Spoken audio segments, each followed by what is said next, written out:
আর আইএসএফের জেতা এমপি বা এমএলএ বিধানসভায় গিয়ে তারা যদি কথা না বলে, এলাকার মানুষের সঙ্গে যোগাযোগ রেখে তাদের সমস্যার কথা যদি ওই পার্লামেন্টের ফ্লোরে তুলে না ধরে, তাহলে তাদের দল থেকে বের করে দেওয়া হবে।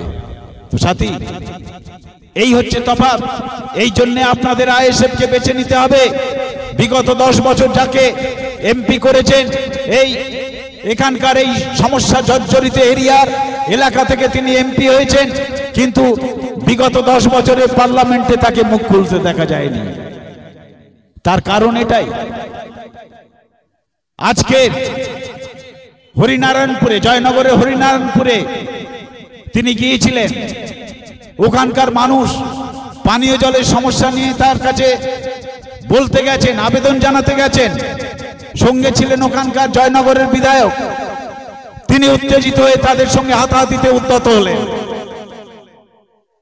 আমি প্রার্থী হিসাবে, আইএসএফ প্রার্থী হিসাবে গাঁগঞ্জ ঘুরছি এবং সেখানে দেখছি তীব্র জলের সমস্যা। এই যে এমপি প্রতি বছর তার এমপি ল্যাডে লোকাল এরিয়া ডেভেলপমেন্টের জন্য 5 কোটি করে টাকা পান, অথচ তিনি পানীয় জলের সমস্যাটা সমাধান করতে পারলেন না। এই প্রচন্ড দাবদাহে মানুষের তৃষ্ণায় বুকের ছাতি ফেটে যাচ্ছে, একটু জলের জন্য তারা হাহাকার করছেন। অথচ এমপি এই যে 10 বছরে 50 কোটি টাকা কি করলেন তার কোনো হিসাব নেই। কিন্তু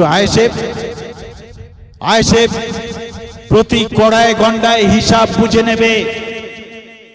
আইএসএফ একজন এমপি হওয়ার পর প্রতি বছর তার যে টাকার পরিমাণ কি বাড়ছে না বাড়ছে সেই হিসাব বুঝে নেবে।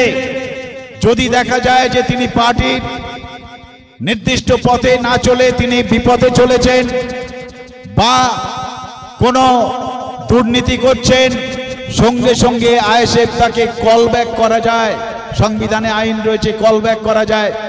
যে এলাকা থেকে নির্বাচিত সেখানকার অধিকাংশ মানুষের সম্মতি নিয়ে তাকে কল ব্যাক করা যায়, অর্থাৎ তাকে তুলে নেওয়া যায়, সেখানে নতুন প্রতিনিধি নির্বাচন করা যায়। আইএসএফ সেটাই করবে। সাথে এই জন্যে রাত অনেক হয়েছে, আমি বেশি কিছু বলবো না। বলার আমাদের অনেক কথা। আমরা স্বাধীনতার পর থেকে 76 বছর ধরে সার্বিকভাবে বঞ্চিত। এই বঞ্চনা আমাদের বুকে পঞ্জীভূত।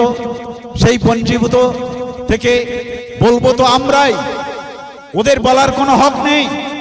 কেননা আমাদের ভোট নিয়ে, আমাদের রক্তে মাটি ভিজিয়ে আমাদের ভোট নিয়ে আমি অত্যন্ত দায়িত্ব নিয়ে বলতে পারি, আমি একজন ইতিহাসের শিক্ষক হিসাবে, একজন সমাজে একজন বিশিষ্ট নাগরিক হিসাবে আমি অত্যন্ত দায়িত্ব নিয়ে বলতে চাই, আপনারা দেখেছেন এ যাবৎ রাজনৈতিক দাঙ্গায় খুন হয়েছে কারা? বেশিরভাগ মুসলিম, তারপরে হয় তপশিলি জাতি, না আদিবাসী। তো আর নেতা মন্ত্রী হয়ে রাজকীয় সুখ ভোগ করেছেন কারা? ওই মুসলিমে উচ্চ বর্ণের মানুষ। তো এই ব্যবস্থা কি চলতে থাকবে? নিশ্চয়ই চলবে না। এতকাল আমাদের নিজেদের রক্তে মাটি ভিজিয়ে যাদের হাতে আমাদের নিজেদের এবং নিজেদের সন্তান সন্ততিদের ভবিষ্যৎ সঁপে দিয়েছিলাম, তারা আমাদের সঙ্গে চরম প্রতারণা করেছে। এই স্বাধীনতার পর থেকে 76 বছর ধরে তারা আমাদের সঙ্গে চরম প্রতারণা করেছে। সেই প্রতারণার জবাব আসছে 1 জুন, আমাদের কড়ায় গন্ডায় বুঝিয়ে দিতে হবে। সেই প্রতারণার জবাব খাম চিহ্নে ভোট দিয়ে আমাদের বুঝিয়ে দিতে হবে যে আমরা আর তোমাদের প্রতারণার শিকার হচ্ছি না। আমরা নিজেদের প্রতিনিধি নিজেরাই নির্বাচন করব। যিনি আমাদের প্রকৃত প্রতিনিধি হবেন তাকে আমরা নির্বাচন করে পার্লামেন্টে পাঠাবো। যিনি আমাদের সমস্যার কথা পার্লামেন্টে চিৎকার করে বলতে পারবেন তাকেই আমরা পাঠাবো। আমরা ওই বাবুরাম সাপুড়ের সাপ বা মৃত সৈনিকদের আর পাঠাতে চাই না। এটা প্রমাণ করতে হবে আগামী 1 জুন। সাথে আপনারা সবাইকে সংগঠিত করুন। আগামী 1 জুন যে একটা অত্যন্ত সুযোগ আপনাদের সামনে আসছে, তার আগে মানুষকে সচেতন করুন। যেই সাম্প্রদায়িক বিজেপি এবং স্বৈরতন্ত্রী তৃণমূলকে হঠাতে আপনারা ঐক্যবদ্ধ হয়ে আইএসএফকে সমর্থন করুন। নওশাদ সিদ্দিকী যেভাবে বিধানসভায় একমাত্র এমএলএ হিসাবে প্রতিবাদ এবং প্রতিরোধের নজির সৃষ্টি করেছেন, আইএসএফের প্রতিনিধিরা পার্লামেন্টে সেভাবে তারা প্রতিবাদ এবং অন্যায়ের প্রতিবাদ এবং প্রতিরোধের নজির গড়ে তুলবে, এইটুকু আমরা আশ্বাস দিতে পারি। আমাকে যদি আপনারা নির্বাচিত করে পাঠান, আমি আইএসএফের নীতি মেনে আমি পার্লামেন্টে মানুষের সঙ্গে সংযোগ রেখে তাদের সমস্যার কথা জেনে নিয়ে আমি পার্লামেন্টে ঝড় তুলব, সাথে একথা আমি আপনাদের দিয়ে যাচ্ছি। তাই আগামী 1 জুন আপনারা সবাই সংগঠিতভাবে, শাসকের রক্তচক্ষুকে আপনারা ভয় পাবেন না। আমি ইতিহাসের শিক্ষক হিসেবে অত্যন্ত দায়িত্ব নিয়ে বলে যাচ্ছি, জনশক্তির কাছে হেন শক্তি নেই যা মাথা নত করতে বাধ্য নয়।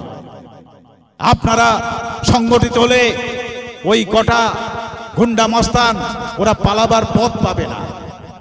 সংগঠিতভাবে আপনারা গিয়ে আপনাদের গণতান্ত্রিক অধিকার প্রয়োগ করবেন এবং এই দুই অশুভ শক্তিকে আপনারা ছুঁড়ে ফেলে দিয়ে আগামী দিনের ভবিষ্যৎ নির্মাণের জন্যে আপনারা আইএসএফের খামচিহ্নে ভোট দেবেন, এই আবেদন রেখে আমি উপস্থিত সবাইকে আমার আন্তরিক অভিনন্দন জানিয়ে আমার সংক্ষিপ্ত বক্তব্য শেষ করছি।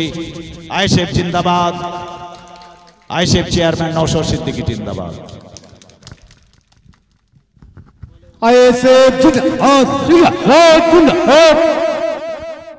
এসসি এসটি কোটা ঠিক মতো পূরণ হচ্ছে না, সঙ্গে সঙ্গে তাকে দল থেকে বের করে দেওয়া হয়েছিল। মহেশ্বর মুর্মু যখন তার ডিপার্টমেন্টে লোক নিয়োগ হয়, তিনি বলেছিলেন এসসি এসটি কোটাটা মেনটেন করতে হবে, তখন তাকে দল থেকে বের করে দেওয়া হয়েছিল। তো সাথী, এটাই তফাৎ, আইএসএফ এর সঙ্গে এটাই তফাৎ। ওই সমস্ত দলগুলোতে রিজার্ভ সিটে জিতে যাওয়া এমপিরা তারা গিয়ে কথা বললে তাদের সঙ্গে সঙ্গে দল থেকে বের করে দেয়া হয়। আমি দিন আপনারা বুঝে নেবেন।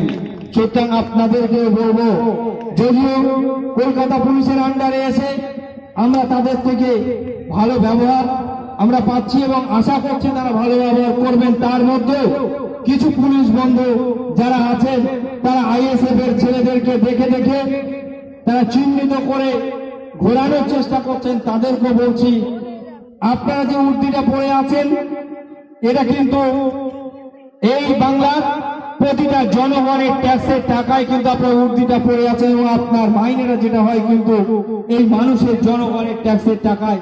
সুতরাং আপনারা পার্সিয়ালিটি করবেন না। কেন করবে? যেভাবে আইএসএফরা শান্তির সাথে এগিয়ে যাচ্ছে, শান্তির সাথে সহাবস্থান নিয়ে চলছে, এই শান্তি বজায় রাখবেন। অনেক মানুষ